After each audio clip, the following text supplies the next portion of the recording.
إن الحمد لله نحمده ونستعينه ونستغفره ونعوذ بالله من شرور أنفسنا ومن سيئات أعمالنا. من يهدي الله فلا مضل له ومن يضلل فلا هادي له. وأشهد أن لا إله إلا الله وحده لا شريك له وأشهد أن محمدا عبده ورسوله وبعد. أعوذ بالله من الشيطان الرجيم. بسم الله الرحمن الرحيم. ولا يغتب بعضكم بعضا أيحب أحدكم أن يأكل لحم أخي ميتا فكرهتم وبعد. وقال النبي صلى الله عليه وسلم: أتدرون ما الغيبة؟ قالوا الله ورسوله أعلم. قال: ذكرك أخاك بما يكره. قيل: أفرأيت إن كان في أخي ما أقول؟ قال: إن كان في ما تقول فقد اعتبرته وإن لم يكن فيه فقد بهتانا. صحیح مسلم. وبعد. رب اشرح لي صدري ويسر لي أمري واحلل عقدة من لساني يفقهوا قولي. أما بعد. تمام تعریفیں اللہ رب العزت کے لیے ہیں جو تمام جہانوں کا پالنے والا ہے، اور درود و سلام ہو ہمارے پیارے نبی محمد رسول اللہ صلی اللہ علیہ وسلم پر۔ انشاءاللہ تعالی آج آپ کے سامنے وہ حرام کام جنہیں معمولی سمجھ لیا گیا ہے، جو سیریز چل رہی تھی اس میں سے 4 حرام کام یعنی 4 بڑے گناہ، کبیرہ گناہ کے بارے میں آج ہم مختصر سا دیکھیں گے، جو ہمارے سماج اور سوسائٹی میں بہت کامن ہے۔ یہ حرام ہیں، حرام مطلب آپ جانتے ہیں ایسا شخص جہنم میں ڈال دیا جائے گا۔ تو اس میں سے ہم 4 چیزیں آج دیکھنے والے ہیں: غیبت، شغل خوری، بلا اجازت کسی کے گھر میں جھانکنا، اور اس کے بعد سرگوشی کرنا۔ یہ 4 چیزیں کیا ہیں، مختصر سا آپ کے سامنے رکھنے کی کوشش کی جائیں گی قرآن و سنت کی روشنی میں۔ تو سب سے پہلے سورہ الحجرات 49 نمبر کا سورہ ہے، آیت نمبر 12، جو میں نے خطبے میں تلاوت کی۔ اس میں جو ہے اللہ سبحانہ و تعالیٰ فرماتا ہے: اور نہ تم میں سے کوئی کسی کی غیبت کرے، کیا تم میں سے کوئی بھی اپنے مردہ بھائی کا گوشت کھانا پسند کرے گا؟ یقیناً تم کو اس سے نفرت آئیں گی۔ مطلب کسی کی غیبت کرنا مرے ہوئے بھائی کا گوشت کھانا ہے۔ آپ کا بھائی ہے، مر چکا ہے، اور اس کے ڈیڈ باڈی سے آپ گوشت نکال کے کھا رہے ہیں، کیسا لگے گا؟ دھیان دو ادھر، کیسا لگے گا؟ اللہ تعالیٰ خود اس کا جواب دے رہا ہے: فَكَرِهْتُمُ، تم کو کراہیت آئیں گی، تم اس بات کو پسند نہیں کرو گے کہ تم مرے ہوئے بھائی کا گوشت کھاؤ۔ تو کہا کہ غیبت کرنا ویسے ہی ہے۔ اب غیبت ہوتا کیا ہے؟ چلیے اللہ کے رسول صلی اللہ علیہ وسلم کی زبانی سنیے۔ صحیح مسلم کی حدیث ہے، جلد 4 والیوم 4 حدیث نمبر 2001۔ میں نے خطبے میں اس حدیث کی عربی کو پڑھا ہے۔ ترجمہ یہ ہے، آپ صلی اللہ علیہ وسلم نے فرمایا: کیا تم جانتے ہو غیبت کیا ہے؟ صحابہ نے پوچھا: اللہ اور اس کے رسول زیادہ بہتر جانتے ہیں، مطلب آپ بتائیے۔ نبی کریم صلی اللہ علیہ وسلم نے فرمایا: غیبت یہ ہے کہ تو اپنے مسلمان بھائی کی ان باتوں کو بیان کرے جن کو وہ پسند نہ کرتا ہو۔ کسی پوچھنے والے نے پوچھا: اے اللہ کے رسول، اپنے بھائی کی جن ناپسندیدہ باتوں کو میں بیان کر رہا ہوں، اگر وہ باتیں واقعی میں اس میں موجود ہے تب بھی کیا وہ غیبت ہے؟ رسول اکرم صلی اللہ علیہ وسلم نے فرمایا: وہ ناپسندیدہ باتیں اس میں موجود ہو تو نے اس کی غیبت کی، وہی تو غیبت ہے مطلب۔ اور اگر وہ باتیں اس میں موجود نہ ہو، وہ تو بہتان ترازی ہوئی، وہ تو اور خطرناک گناہ ہے۔ تو آپ نے بتایا غیبت کیا ہوتی ہے۔ مطلب 2 لوگ ہیں، پرسن اے اور بی۔ پرسن سی محفل میں موجود نہیں ہے، کہیں اور ہے، اور یہ 2 لوگ اس کی باتیں کر رہے ہیں۔ اور کون سی باتیں کر رہے ہیں؟ جس کو وہ پسند نہیں کرتا۔ مطلب وہ ایسی بات ہے کہ اس کے سامنے آپ بولنا پسند نہیں کریں گے۔ جیسے ہوتا ہے نا، 2 لوگ بات کر رہے تیسرے کی، اور جیسے وہ تیسرا آتا، یہ غیبت ہے، یہ غیبت ہے، اور اسی کو حرام قرار دیا ہے اسلام نے۔ حالانکہ وہ برائی اس میں ہے۔ فار ایگزامپل کوئی آدمی شراب پیتا ہے، اس کو برا لگتا ہے، آپ اس کا محفل میں ذکر کرتے ہیں، اور اس کی اصلاح کے لیے، اس کو سدھارنے کے لیے اگر دو لوگ ڈسکس کر رہے ہیں کہ اپنا دوست سے اپنے کو اس سے برائی کو چھڑانا ہے تو وہ ڈسکشن جائز ہے. لیکن بس مزے لینے کے لیے آپ بول رہے ہیں، کوئی اصلاح کا ارادہ نہیں ہے، تو یہی غیبت ہے. اور جو بات اس میں نہیں ہے اور جھوٹ بول رہے کہ اس نے ایسا ایسا کیا یا وہ ویسا ہے اور آپ بول رہے جبکہ وہ ویسا نہیں ہے، پھر تو وہ بہتان ہوا. وہ تو قیامت کے دن بڑا سخت حساب ہے اس کا. تو ہم دیکھیں گے گلی کے ہر نکڑ پر، ہوٹلوں کے اندر، گھروں کے اندر سبزیاں کاٹتے ہوئے لیڈیز ہر کسی کے بارے میں غیبت کرتی ہے. دو فرینڈ ہیں، تیسری فرینڈ آج نہیں آئی، اس کے بارے میں غیبت کرتے ہیں. اور اتنا برا حال ہے ہمارے پاس غیبت کا کہ وہ دوسری جب آ جاتی ہے، پہلی سے ملتی ہے اور یہ چلی جاتی ہے تو اس کی بھی غیبت ہوتی ہے. مطلب کوئی سیف نہیں ہے. مطلب جو ابھی بہت پکے سہیلیاں بنے ہوئے تھے، جیسے ہی وہ الگ ہوتے ہیں اور کوئی دوسری سہیلی اس کے پاس آتی ہے تو اس کی برائی کرتے ہیں. کیسا منافقت ہم لوگوں نے اپنا لی ہے آپ دیکھیے. تو بچے والدین کی برائی کر رہے ہیں، والدین بچوں کی برائی کر رہے ہیں، بھائی بھائی کی برائی کر رہا ہے، بھائی بہن کی برائی کر رہی ہیں، پڑوسی پڑوسی کی برائی کر رہے ہیں، فرینڈس کی برائی کر رہے ہیں، بچے ٹیچر کی برائی کر رہے ہیں، ٹیچر بچوں کی برائی کر رہے ہیں، سب شامل ہے اس میں، آل. تب اس سے اتنے برے ماحول میں ہم کیسے بچے؟ تو دیکھیے اس کی جو سخت سزا ہے کہ جو غیبت کرنے والا ہے اللہ تعالیٰ اس کو جہنم میں ڈال دے گا اگر اس کی توبہ قبول نہ ہوئی ہو. تو بس جس نے کام کیا ہے فوراً اس کو چھوڑ دے، اس سے دور کر دے، اس کو دور کر دے اس برائی کو اپنے اندر سے. اور اللہ کے رسول صلی اللہ علیہ وسلم نے فرمایا سود کے 72 دروازے ہیں، ان میں سے سب سے ہلکے درجے کا سود ہے ماں کے ساتھ زنا کرنا، یہ سب سے بڑا ہے. اور وہ سب سے بڑا سود اپنے کسی مسلمان بھائی کی عزت پر زبان درازی کرنا ہے. آپ ایگزامپل کو سمجھو، غور سے سمجھو، ذرا دھیان سے سنیے حدیث میں کیا بیان آیا. یہاں پر سلسلۃ حدیث صحیحہ کے اندر اس کو نقل کیا گیا ہے. کہا کہ سود کے کتنے درجے ہیں؟ 72، 72 اس کے گریڈز ہیں. سود اسلام میں خطرناک گناہ ہے. سود انٹرسٹ لینا دینا حرام ہے. جو ایسا کرے گا اس نے اللہ اور اس کے رسول کے ساتھ جنگ کی ہے، جنگ کا اعلان کیا ہے، اور ایسا شخص کو برباد ہو جائے گا دنیا میں بھی اور آخرت میں بھی. تو 72 درجے ہیں. اور سب سے چھوٹا درجہ کیا ہے معلوم اس کا؟ سب سے چھوٹا یہ کہ کوئی انسان ماں کے ساتھ زنا کرے، جو کہ ایک ان امیجنیبل ہے کہ انسان کوئی ایسا گناہ کرے گا، ان امیجنیبل ہے. کہا کہ چھوٹا سود اتنا بڑا گناہ ہے، لیکن سب سے بڑا جو درجہ آپ بولیں گے وہ تو پھر کتنا خطرناک ہوگا. تو اس کیٹیگری میں کیا کس کو رکھا گیا ہے؟ غیبت کو. تو غیبت کتنا بڑا گناہ ہے، ماں سے بھی زنا سے بھی زیادہ بڑا گناہ اللہ کے رسول فرما رہے ہیں. لیکن یہ ہم روز کرتے ہیں، روز ہم ایک دوسرے کی غیبت کرتے ہیں، کوئی اس سے بچا ہوا نہیں. تو غیبت اتنا بڑا گناہ ہے. اب ایسے شخص کا کیا حل ہوگا آپ سوچئے قیامت کے دن، کیا معاملہ اس کے ساتھ کیا جائے گا، اللہ تعالیٰ اس کے ساتھ کیا حکم نازل کرے گا، کیسی اس کو سزا دی جائیں گی. نبی کریم صلی اللہ علیہ وسلم نے فرمایا من رد عن ارضی اخیہ رد اللہ عن وجہ النار یوم القیامہ. جس نے اپنے کسی مسلمان بھائی کی عزت کی دفاع کیا، اللہ تعالیٰ قیامت کے دن اس کے جہنم کی آگ سے اس کے چہرے کو محفوظ رکھے گا. یہ اس شخص کی تعریف ہو رہی ہے کہ دو لوگ کسی تیسرے کی غیبت کر رہے ہیں اور یہ کوئی مسلمان وہاں آ جاتا ہے اور وہ کہتا ہے کہ ایسا مت کرو، یا وہ آدمی فلا فلا ایسا نہیں ہے، اس کی دفاع کر رہا ہے اور آپس میں مسلمانوں کو ایک ہونے کا حکم دے رہا ہے. ایسے آدمی کو اللہ تعالیٰ جہنم سے دور رکھے گا.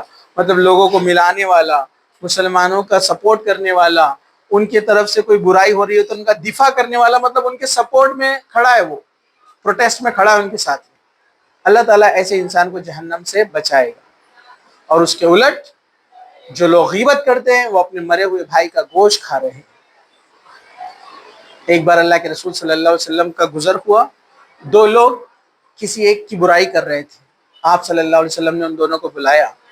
قریب میں ایک گدھا تھا جو مر کر پڑا ہوا تھا، سڑ گیا تھا. سڑا ہوا باڈی کیسی بو آتی ہے آپ نے دیکھا جانوروں کی، ایک دم بیڈ اسمیل. تو آپ نے فرمایا کیا تم اس گوشت کو کھانا پسند کرو گے؟ صحابہ بولے اللہ کے رسول پہلے گدھا ہے، وہ بھی سڑا ہوا اور مرا ہوا، بدبو آ رہی، کیسے کھائیں گے؟ کہا کہ ابھی جو تم کر رہے تھے تھوڑی دیر پہلے اپنے بھائی کی برائی، کہا کہ وہ اس سے بھی برا ہے. ہم بیان سنتے ہیں، جمعہ کے خطبے میں سنتے ہیں، ابھی سن رہے ہیں، لیکن ہم تھوڑی دیر بعد پھر ویسے ہی ہو جاتے ہیں۔ تو اس کو روکا کیسے جائے، اس کو ٹوکا کیسے جائے؟ جب بھی غیبت کرنے کا ارادہ دل میں آئے تو آپ سوچئے کہ اللہ تعالیٰ نے کہا قرآن میں سورہ حجرات میں کہ اپنے بھائی کی برائی کرنا مرے ہوئے بھائی کے گوشت کھانے کے برابر ہے۔ فوراً روک لگا دے، آپ بولے جو بھی آپ سے آ کر کرے کہ فلاں فلاں ایسا ہے، اس نے ایسا کیا، تو بولنا کیا اپنا ارادہ ہے اس کی اصلاح کرنے کا، اس کو چینج کرنے کا، اس سے بات کرنے کا؟ وہ بولے نہیں، تو بولنا پھر خاموش ہو جاؤ۔ اگر کوئی پلان ہے کہ اپنا بھائی غلط راستے پہ چلو اس کو سدھاریں گے تو پھر بات کرو، بولنا۔ یا آپ کی سہیلی ہے، آپ کا فرینڈ ہے، کوئی غلط راستے پہ نکل گیا تو آپ کی نیت ہے اصلاح کی، تو آپ اس کے پیرنٹس کو بولیں گے کہ انہوں ایسا کام کر رہے ہیں، آپ ان کو روکیے۔ ہاں، ٹیچر کو آ کر بھی آپ بول سکتے ہیں کہ وہ فلاں غلط کام کر رہے ہیں، آپ ان کو روکیے۔ تو یہاں آپ کی نیت کیا ہے؟ ان کو برائی سے بچانے کی ہے، نہ کہ غیبت کرنے کی۔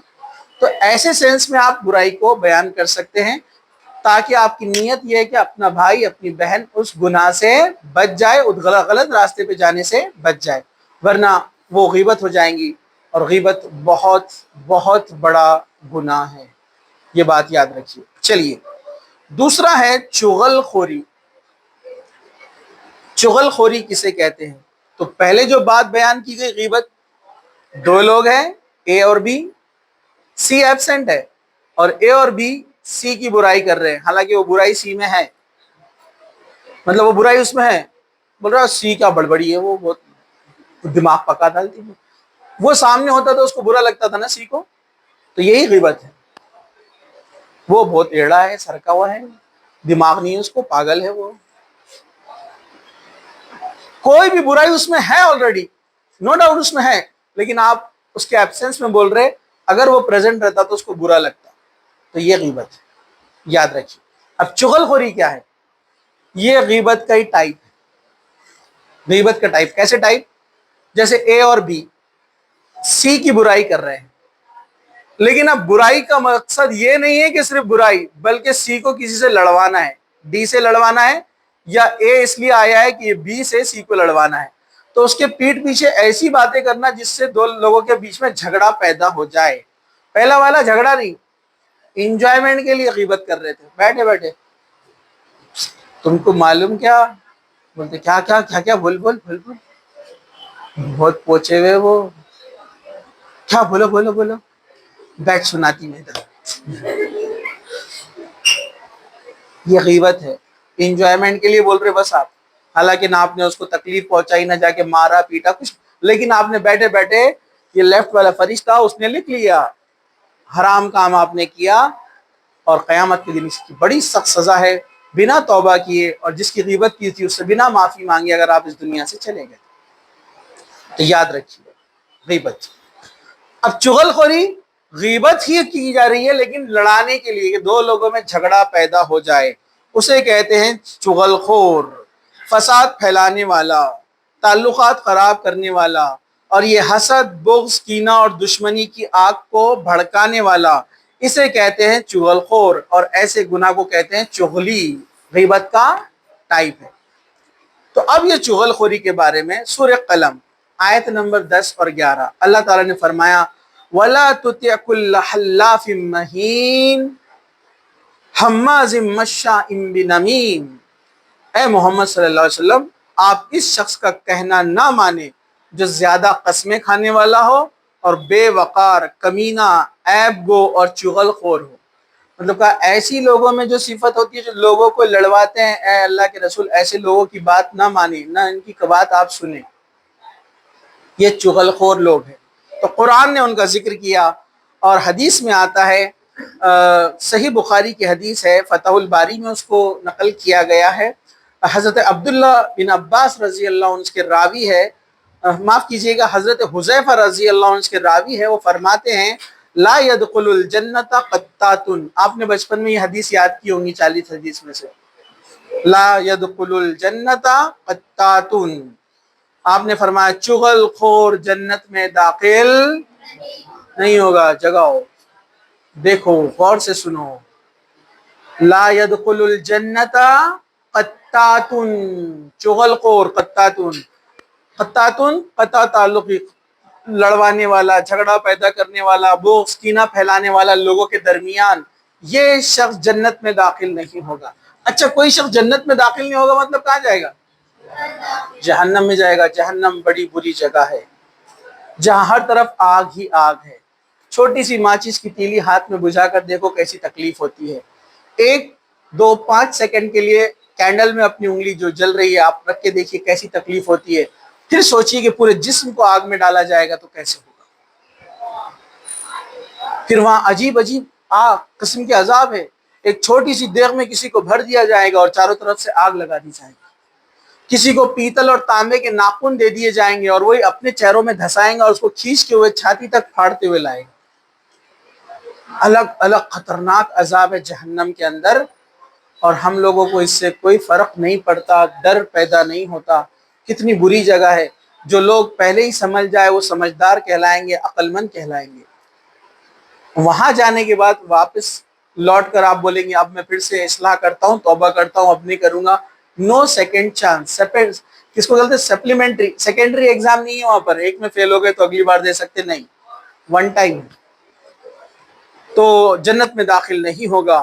اسی طرح حضرت عبداللہ بن عباس فرماتے ہیں کہ رسول اکرم صلی اللہ علیہ وسلم مدینہ طیبہ کے ایک باغ میں سے گزرے، آپ نے دو لوگوں کی آواز سنی جنہیں قبر کا عذاب ہو رہا تھا۔ مدینہ کے ایک باغ میں سے اللہ کے رسول گزرے اور آپ نبی تھے تو آپ کو غیب کا علم دیا گیا تھا، مطلب اللہ تعالیٰ جتنا آپ کو علم دیتا آپ وہ لوگوں کو بیان کرتے، تو اللہ کے رسول کو غیب کا علم تھا کتنا؟ جتنا اللہ نے دیا تھا۔ ہر چیز کا غیب کا علم نہیں تھا، وہ تو عالم الغیب اللہ ہے، اللہ ہر چیز کو جانتا ہے۔ نبیاں بھی، انبیاء بھی ہر چیز نہیں جانتے، یہ یاد رکھیے۔ چلیے، تو آپ کا گزر ہوا تو آپ نے کیا دیکھا؟ آپ صلی اللہ علیہ وسلم نے فرمایا ان دو قبروں پر عذاب ہو رہا ہے۔ دو قبریں تھیں، کہا کہ ان دو قبروں پہ عذاب ہو رہا ہے اور کسی بڑے گناہ کی وجہ سے نہیں ہو رہا ہے، مطلب جس کو ہم لوگ نہیں سمجھتے بڑا، لیکن وہ بڑا گناہ ہے۔ اور کیا ہے؟ اور آپ نے فرمایا، پھر فرمایا کیوں نہیں، یقیناً وہ گناہ بہت بڑا ہے جس کی وجہ سے ان پر عذاب ہو رہا ہے۔ ان میں سے ایک وہ تھا جو پیشاب کے چھینٹوں سے پرہیز نہیں کرتا تھا، پیشاب کے لیے جاتا، چھینٹے اڑتے اور اس کو صفائی نہیں کرتا، پانی نہیں ڈالتا۔ یہ تو اس کا معاملہ ہے جو پیشاب کے لیے گیا اور چھینٹے اڑے، اس نے اس کو پانی سے دھویا نہیں، صاف نہیں کیا۔ جو طہارت ہی نہیں لیتا اس کا کیا حال ہوگا؟ جہنم میں قبر کے اندر جلایا جا رہا تھا اس کو، جو طہارت سے نہیں رہتا تھا، چھینٹوں سے پرہیز نہیں کرتا تھا پیشاب کے، اور دوسرا چغل خور تھا، لوگوں کو لڑانے کے لیے ادھر کی بات ادھر، ادھر کی بات ادھر کیا کرتا تھا۔ کتنا معمولی اور کتنا کامن ہے دونوں ہمارے ماحول میں۔ طہارت سے نہیں رہنا، یا پیشاب کو جا رہے تو چھینٹے اڑ رہے، فوراً آ کر پانی ڈالنا چاہیے پیر پر، جہاں آپ کو ایسا اندازہ ہوا، محسوس ہوا کہ چھینٹے آئے ہیں، فوراً اس کو واش کیجیے۔ اگر ویسے ہی چھوڑ دیں گے تو یہ دیکھیے خطرناک عذاب ہے۔ تو ایک پیشاب کی چھینٹوں سے پرہیز نہیں کرتا تھا اور دوسرا لوگوں کو لڑوانے کے لیے ادھر سے ادھر باتیں گھماتا تھا، چغل خور۔ تو کتنا بڑا سخت گناہ ہے، یہ کبیرہ گناہوں میں شامل ہے چغل خور۔ تو چغل خور جنت میں داخل نہیں ہوگا۔ تیسرا گناہ جو آج ہم دیکھنے والے ہیں، جو کہ حرام ہے اور گناہ کبیرہ میں سے ہے، بغیر اجازت لوگوں کے گھروں میں جھانکنا۔ یہ بہت کامن ہے، اللہ کے رسول صلی اللہ علیہ وسلم نے بھی اس کے تعلق سے سختی سے منع کیا۔ سورہ نور، قرآن کے اندر سورہ نور آیت نمبر 27 میں بھی اس کا ذکر ہے، یا ایھا الذین آمنوا لا تدخلوا بیوتا غیر بیوتکم حتی تستأنسوا وتسلموا علی اہلھا۔ اے ایمان والو، اپنے گھروں کے علاوہ دوسرے گھروں میں نہ جاؤ جب تک کہ اجازت نہ لے لو اور تمہیں یہ معلوم نہ ہو جائے کہ اندر کون ہے، اور وہاں کے رہنے والوں کو جب تک سلام نہ کر لو۔ مینرز بھی سکھائے جا رہے ہیں، کسی کے گھر میں جائے تو ناک کرے، سلام کرے، پرمیشن لے پھر جائے، چاہے وہ آپ کی جوائنٹ فیملی میں بازو میں کیوں نہیں رہتا ہے، بازو والا گھر مکان کیوں نہ ہوتا ہو۔ آپ بولیں گے ہم ایک جگہ تو رہتے، اب کیا اجازت لینا؟ ناک کرنا ہے، سلام کرنا ہے، پھر جانا ہے۔ ایک گھر ہے اس میں کمرے بنے ہوئے، فیملیز رہتی ہے الگ الگ، چھوٹے چھوٹے سیکشن بنے ہوئے، تو بھی پرمیشن لے کر جانا ہے، بنداس نہیں جا سکتے آپ۔ تو ناک کرنا ہے، سلام کرنا ہے، اجازت لینا ہے، پھر انٹر ہونا ہے، یہ بات یاد رکھیے۔ اپنے پاس تو بنداس چلے جاتے، ہاں اپنا تو گھر ہے، چچا کا گھر اپنا گھر، ماموں کا گھر اپنا گھر، خالہ کا گھر اپنا گھر، دوستوں کا گھر اپنا گھر، ہاں دوستوں گھر میں گھس جاتے ہیں اور بھابھی کیسے آ کر بیٹھ جاتے ہیں، اور وہ جو بھیا ہے ان کے وہ دیوس ہے، یہ بھابھی سے نامحرم آ کر بات کر رہا ہے اور انہوں الاؤڈ بھی کر دے رہے اس کو دیوس کہا جاتا ہے۔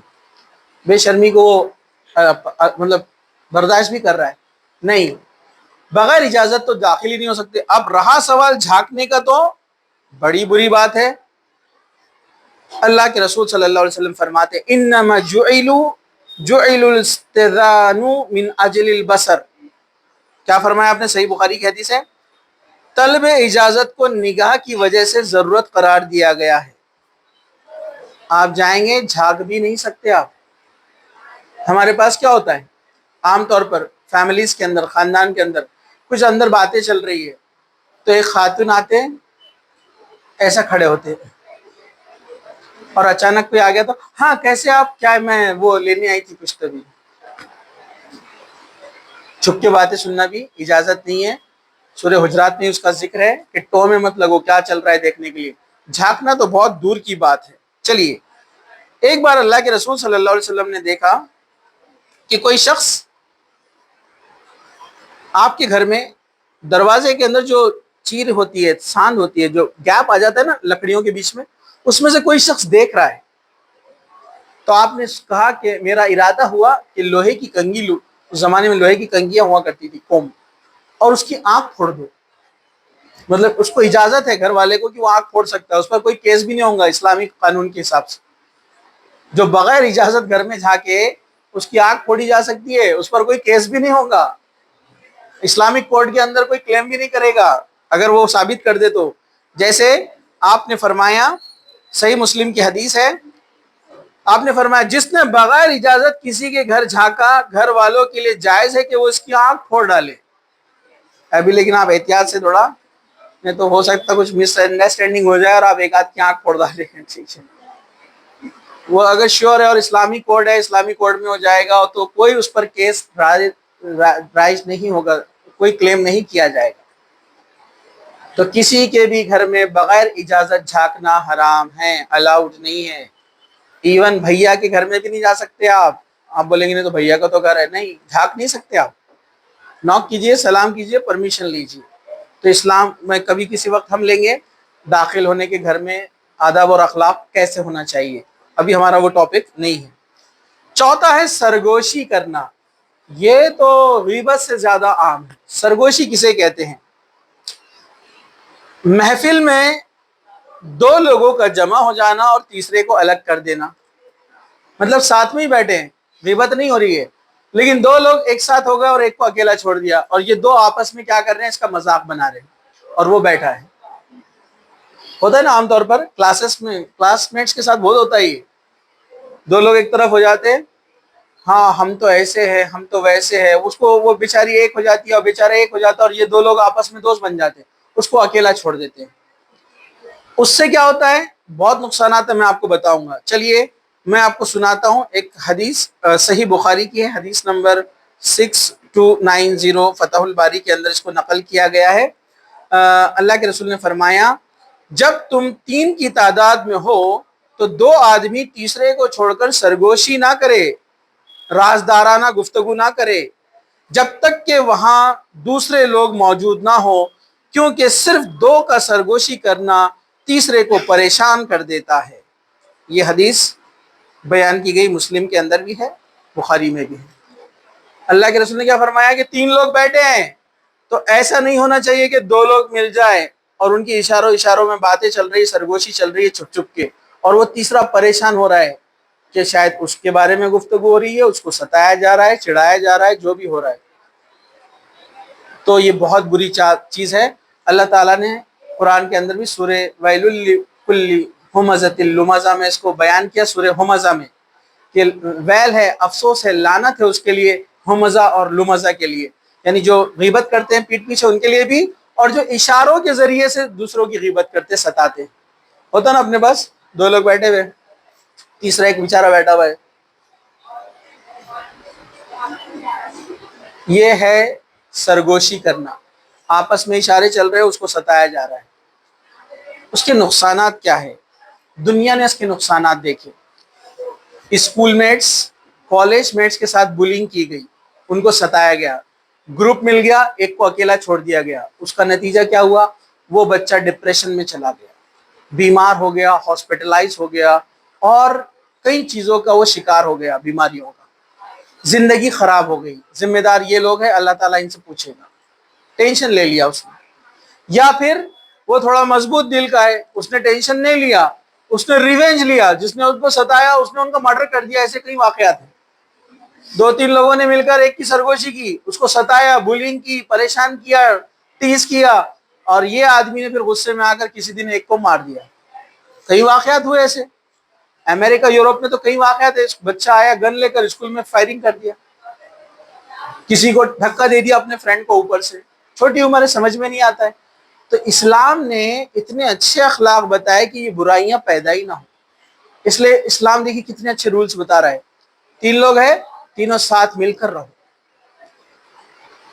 تینوں آپس میں مل جل کر بات کرو، ایسا نہ ہو کہ 2 لوگ پرائیویسی میں چلے جائے، ایک کو اکیلا چھوڑ دے۔ ہاں، آپ 2 لوگ بیٹھے، وہ بھی 2 لوگ بیٹھے، اب کوئی ایسا لگتا نہیں کہ مسئلہ ہو جائے گا تو پھر، لیکن اس میں بھی غیبت، چغلی، ایسا چیزیں نہ کریں، ورنہ وہ بھی حرام کام رہے گا۔ تو اللہ تعالیٰ ہماری ان تمام چیزوں سے جو ہے حفاظت فرمائیں۔ 4 چیزوں کے بارے میں آج ہم نے دیکھا۔ چغلی کرنا حرام ہے، غیبت کرنا حرام ہے، بغیر اجازت کسی کے پاس جھانکنا حرام ہے، اور سرگوشی کرنا مطلب ایک کو تنہا چھوڑ دینا اور 2 لوگوں کا مل جانا، یہ حرام ہے۔ تو یہ حرام گناہ ہے، کبیرہ گناہ ہے۔ اللہ تعالیٰ میری اور آپ کی، ہم سب کی حفاظت فرمائے۔ اللہ تعالیٰ تمام امت مسلمہ کی مدد فرمائے۔ جو پریشانیاں مسلمانوں پہ آئی ہے، جو ظلم اور زیادتیاں ہو رہی ہے، اللہ تعالیٰ ان کو روکے۔ اللہ سبحانہ و تعالیٰ ان تمام چیزوں سے ہماری حفاظت فرمائے، ظالموں سے ہماری حفاظت فرمائے۔ اللہ سبحانہ و تعالیٰ جتنے لوگ قرض کے بوجھ سے دبے ہوئے، ان کے قرض کے بوجھ جو ہے ہٹا دے، ان کے قرض کو اتار دے۔ جو مسلمان پریشان ہیں، ان کی پریشانیوں کو دور کر دے، ان کے جو مسائل ہیں اس کو حل کر دے۔ اللہ سبحانہ و تعالیٰ ہم سب کو جب تک زندہ رکھے، اسلام پر زندہ رکھے، خاتمہ ایمان پر ہو۔ وآخر دعوانا الحمد للہ رب العالمین۔ سبحان ربک رب العزت عما یصفون وسلام علی المرسلین والحمد للہ رب العالمین۔